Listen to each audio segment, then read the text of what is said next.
네, 자유한국당 원내 수석대변인 정용기입니다. 세 가지 사항에 대한 논평 발표하겠습니다. 먼저 사드 배치와 관련된 논평입니다. 사드 배치 늦었지만 다행입니다. 추가 일개포대 배치가 필요합니다. 드디어 오늘 사드 4기 배치가 이루어졌습니다. 만시지탄이지만 자유한국당의 안보정책 제1호였던 사드 배치가 이제라도 완료된 것은 다행입니다. 정부는 그동안 대한민국 안보를 위한 방어태세 구축을 방해, 저지하는 데 앞장서고 선동했던 세력들에 대해서는 불관용의 원칙을 적용해야 합니다.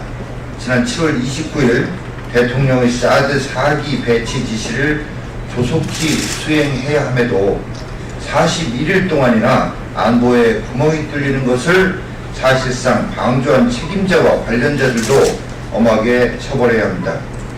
문재인 정권 출범 직후 청와대 정부는 사드 4기 추가 배치 보고 누락 조작 사건으로 국가적 혼란을 조장하고 환경영향평가와 민주적 절차를 운운하며 대한민국 국민의 안전보다 정쟁을 먼저 일삼았습니다.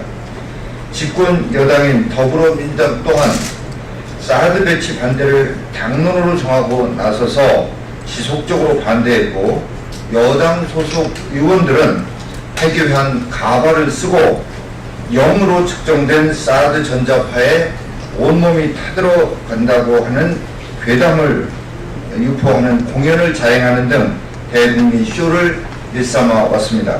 청와대 정부는 최우선순위로 삼아야 하는 안보 현안인 사드마저 정략적으로 이용하며 지연 배치한 것에 대해서 국민께 석고대죄해야 함이 마땅합니다. 또한 이번 배치는 임시 배치라며 최종 배치 여부는 일반 환경영향평가 결과를 반영해 결정할 것이라는 국방부와 청와대는 아직도 안보정책을 북한 눈치를 봐가며 진행하려는 것인지 의구심이 들지 않을 수 없습니다. 이번 사드 배치는 최소한의 조치일 뿐입니다. 우리 자유한국당은 사드 1개 포대를 추가 배치할 것을 강력히 주문합니다. 아울러 더불어민주당은 즉각 사드 배치 반대 특위를 해체하고 사드 배치 반대 당론을 변경해야 한다고 촉구합니다. 이에 대한 더불어민주당의 입장이 조속히 밝혀질 것을 기대합니다. 네, 두 번째 국회 보이콧 사태와 관련해서 말씀드리겠습니다. 더불어민주당 3으로 집권 여당 자격이 없습니다. 우리 자유한국당의 국회 일정 보이콧은 문재인 정권이 입법, 사법, 행정을 넘어 언론까지 장악하려는 시도를 저지하기 위해 고심 끝에 내린 결정입니다.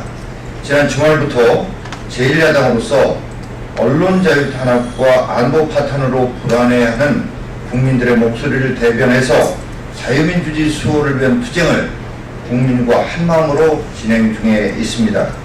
집권 여당은 이러한 상황에 대해서 무거운 책임감을 느끼고 해결 방안을 마련하기 위해 부심해야 함에도 불구하고 제1야당인 자유한국당의 요구를 무시하다 못해 이제는 비아냥과 조롱으로 일관하고 있습니다.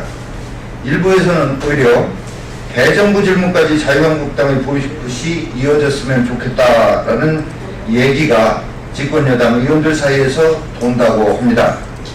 이 엄중한 정국에 국회가 파행되는 원인을 제공해놓고도 반성은 고사하고 자신들이 실책을 지적하고 비판하는 제1야당이 대정부 질문에서 빠지기를 은근히 바란다면 참으로 집권 여당할 자격이 없는 것 아닌가 묻고 싶습니다. 대화를 통한 타협이나 국회 일정 정상화를 위한 일체의 노력도 없이 제1야당의 국회 일정 중단을 비아냥거리며 조롱하는 자신들의 모습이 부끄럽지 않습니까? 국회에서 협치한 단어는 이미 사라진 것 같습니다. 더불어민주당은 집권 여당의 자격이 없다는 사실을 스스로 입증하고 있습니다. 여당이 그토록 말로만 주장하는 협치를 위해서는 제1야당과 국민의 목소리를 들어야 합니다. 정부 여당은 제대로 된 민심을 반영해서 공영방송 장악 시도를 중단하고 안보 파탄에 대한 사과를 분명히 해야 합니다. 국민의 불안함을 해소하기 위한 최소한의 노력을 다할 때에야 비로소 집권 여당이라고 할 수 있을 것입니다. 네, 끝으로 주호영 바른정당 원내대표 교섭단체 대표 연설에 대해서 논평하겠습니다. 우리 상은 오늘 주호영 바른정당 원내대표의 교섭단체 대표 연설에 대해 대체적으로 공감하고 높이 평가합니다. 먼저 북한의 무력 도발에도 불구하고 대화만 구걸하는 문재인 정부의 안이한 인식과 대응을 비판하고 우리의 안보 역량 강화와 한미동맹 결속 강화의 필요성을 지적한 것에 대해서 공감을 표합니다. 문재인 정부의 인사망사와 적폐청산, 소위 적폐청산의 문제점을 지적하고 권력이 사법기관을 장악하려는 의도에 대해 깊은 우려를 표한 것은 적절했습니다. 아울러 정부가 비정규직의 정규직화, 기간제 교사의 정규직화, 신고리 오륙고기 공사 중단처럼 절차를 무시하고 설익은 정책만 남발한 점에 일침을 가한 것도 타당한 문제제기라고 봅니다. 또한 문재인 정부의 무분별한 복지 포퓰리즘과 검증되지 않은 소득주도 성장의 문제점을 지적한 점에 대해서도 우리 당의 기조와 큰 차이가 없습니다. 또한 개헌과 협치에 대해서는 그동안 우리 당이 일관되게 밝혀온 바와 맥락을 같이 하고 있습니다. 다만 여야정 협의체 구성과 관련해서는 먼저 정부 여당이 방송 장악 의도를 거두겠다는 입장을 밝히고 진정한 협치 의지를 표명한 이후에 논의가 가능할 것이며, 방송법과 관련해서는 권력은 물론이지만 노조로부터도 독립되고 자유로운 제작과 편성이 보장되는 방향으로의 개정이 필요하다는 점을 분명히 밝혀둡니다. 또한 국회 선진화법 개정 역시 추후에 폭넓은 논의가 필요하다는 것을 밝혀둡니다. 국가의 흥망 앞에 여야가 있을 수 없다는 오늘 연설처럼 바른정당이 우리 자유한국당과 함께 대한민국의 정상화를 위해 초당적으로 협력할 것을 기대합니다. 감사합니다.